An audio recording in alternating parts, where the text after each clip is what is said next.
दोस्तों, मैं उस परम पिता परमेश्वर को नमस्कार करता हूँ जो हम सब का निर्माण किया है। इस धरती पर जितने वृक्ष पौधे जीव जंतु हैं वो उसकी शक्ति उसमें समाई हुई है, या जो उस परम पिता परमेश्वर को ध्यान करता हूँ जो आदि शक्ति है। दोस्तों, आज जो हम लोग देख रहे हैं, देश के अंदर जो भी स्थितियां हैं, आज मंदिर मस्जिद के नाम पर जो लड़ाइयाँ हो रही हैं वो हमारे देश में लड़ाई नहीं होनी चाहिए। दरअसल यहाँ के लोग जो हैं उस परमात्मा को नहीं समझ पाते जो आदि शक्ति है। दोस्तों, वो दो ही रूप में है, एक आत्मा और दूसरा परमात्मा। लेकिन न हम आत्मा को देख पाते हैं न उस परम शक्ति को देख सकते हैं जिसने पूरी सृष्टि को बनाई। सबने देखा, सोचा, उसके बारे में जानने की कोशिश की, लेकिन किसी ने उसे जान नहीं पाया और उसके बारे में किसी ने सही बात नहीं बताई। दरअसल बहुत से लोगों के द्वारा कहा जाता है कि इस धरती को काल पुरुष ने बनाया। क्या काल पुरुष को हम देख पाते हैं? काल पुरुष को हम नहीं देख पाते। दरअसल काल पुरुष कौन है? दरअसल काल का अर्थ होता है टाइम, और वो टाइम जो है वो हमारे साथ गुजरता रहता है।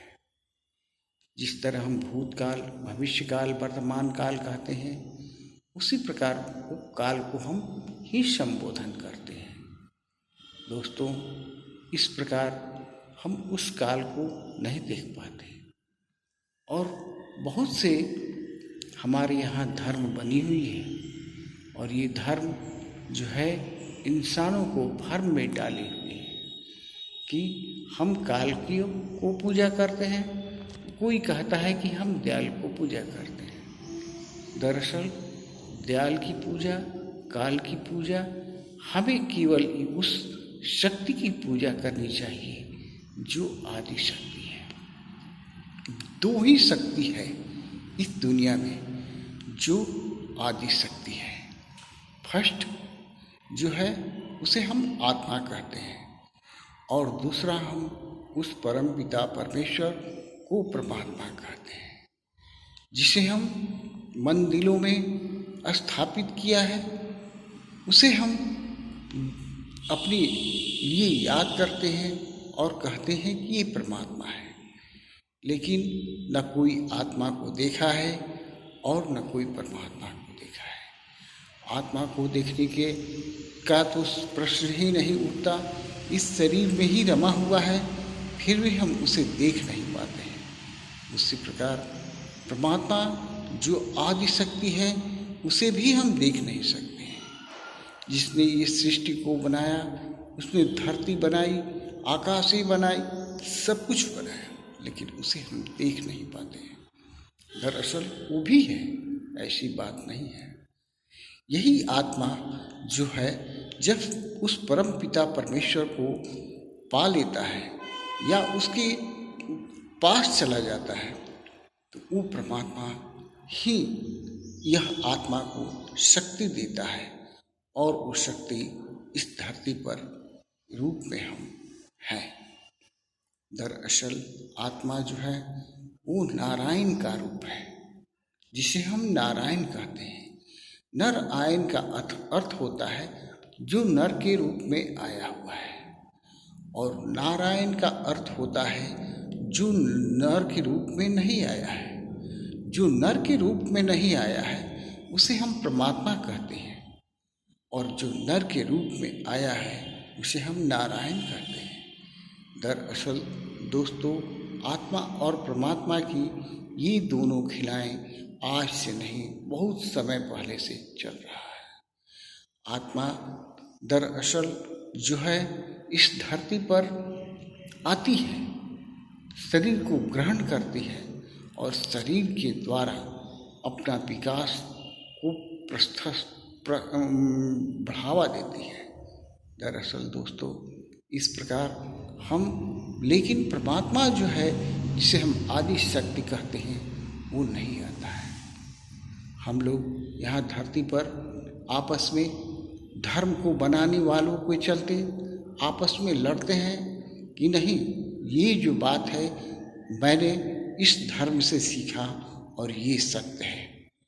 दरअसल कोई भी बात सत्य नहीं है और कोई भी बात जो है वो मानने योग्य नहीं है। जो आपने अनुभव किया उसे ही आप मानिए और जो है और दूसरे की बातों को आप अनुभव मत कीजिए। दरअसल यहाँ जो धर्म है वहाँ बहुत सी चीज़ें हैं।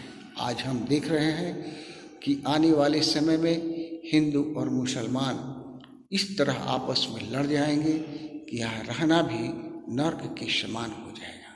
जहाँ आप देखते हैं कि अफगानिस्तान और पाकिस्तान की ये बुरी स्थिति है, उसी प्रकार इस धरती पर भी मानव की होने वाली है।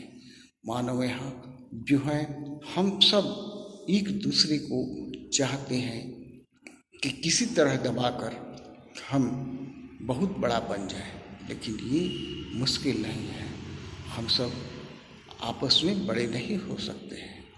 अभी जो है हम देख रहे हैं कि ज्ञानवापी जो बनारस की स्थिति है, वहाँ युद्ध की स्थिति आ गई है।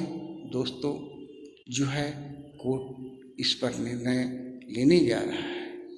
दरअसल ज्ञानवापी अगर देखा जाए तो यह कोई कहने का मतलब है कि ये ज्ञान शब्द तो इस्लाम में होता ही नहीं है। और जहाँ तक की बात है, जहाँ जिस मंदिर पर स्वस्तिक का चिन्ह हो, कमल का पुष्प का चिन्ह हो, या कहने का मतलब है कि शिवलिंग हो या बसहा बैल हो, ये तो भगवान शंकर का ही प्रतीक चिन्ह है, लेकिन लोग इसे मानते नहीं हैं। आज हिंदू और मुसलमान करके हम लड़ते हैं, लेकिन ये हमारी विडंबना है। दरअसल संसार में 3 ही प्रकार की लिंग को बनाया गया है, वो परमात्मा ने ही रचना की है। पुरुष लिंग, स्त्रीलिंग और नपुंसक लिंग। और ये तीनों लिंगों को एक में समाहित करके बनाया गया है कि इसके अंदर जो बसा हुआ आत्मा है वो परमात्मा स्वरूप है, जिसे हम शिव कहते हैं। ये शिव जो है, जिसे हम पूजा करते हैं, आराधना करते हैं, वो अगर आध्यात्मिक कर्म करे और अध्यात्म के द्वारा प्रगति करे तो उस शिव के रूप में उसे प्राप्ति होती है, जिसे हम शंकर कहते हैं। शंकर जो है वो अलग है और शिव अलग है। शिव उस परम सत्ता को कहा जाता है जो आदि शक्ति है, और शंकर जो है वो इस मानव शरीर में आई हुई आत्मा को शक्ति प्राप्त होता है, जिसे तीसरा नेत्र प्राप्त होने पर उसे प्राप्त होता है। और कहने का मतलब है और भी सिद्धियां हैं, जिसे कहा जाता है कि माथे पर चंद्रमा, मस्तक पर गंगा जल, और ये सारी सिद्धियां हैं।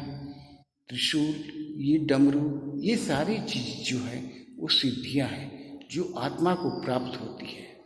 तो इसमें लड़ने की कहाँ बात आती है। हम सब लड़ते हैं व्यर्थ को।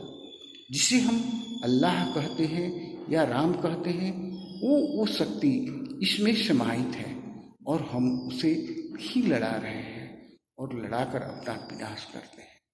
दोस्तों ये गलत है और इस गलत को खत्म करना चाहिए। ठीक है, नमस्कार।